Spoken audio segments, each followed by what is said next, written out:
तुम्ही माझं पत्रकार मित्र हे अभिनंदन करताय, याचा अर्थ समस्त महाराष्ट्र माझं अभिनंदन करतोय असं मी समजतो आणि म्हणून सुरुवातीलाच मी तुम्हाला धन्यवाद देतो। खरं तर ही माझी निवड ही अनपेक्षित आहे। मला स्वतःलाही माझी निवड व्हावी असं वाटत नव्हतं। माझी निवड का व्हावी होऊ नये याचं कारण मी ग्रामीण भागामध्ये राहणारा माणूस आहे, मी मुंबईमध्ये राहणारा माणूस नाही।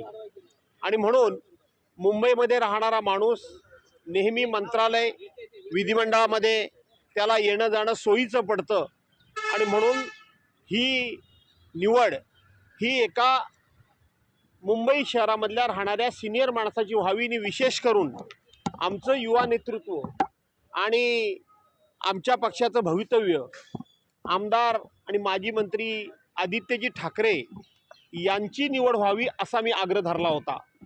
परंतु शेवटी आमचे पक्षप्रमुख या संपूर्ण सभेचे अध्यक्ष या नात्यानं त्यांनी सांगितलं, मी सांगतोय भास्कर जाधवांचीच निवड झालेली आहे किंवा भास्कर जाधवांचीच निवड व्हायला हवी असा त्यांनी आदेशच दिला।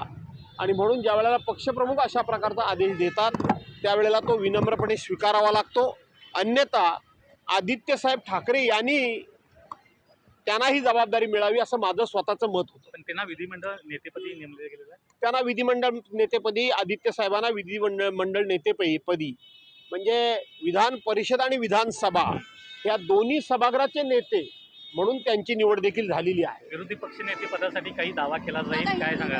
अरे थांब ना, अरे एक मिनिट थांब ना, प्रश्न विचारतो, थांब ना। असं आहे की आम्ही जरूर शपथविधी झाला, विधानसभेच्या अध्यक्षांची निवड झाली की आम्ही नक्कीच राज्याच्या मुख्यमंत्री पदाची निवड झाली की आम्ही जरूर विद्यमान सरकारकडे आणि विधानसभा अध्यक्षांच्याकडे विरोधी पक्ष नेतेपद आम्हाला मिळावं याची मागणी ही आम्ही रीतसर करणारच आहोत।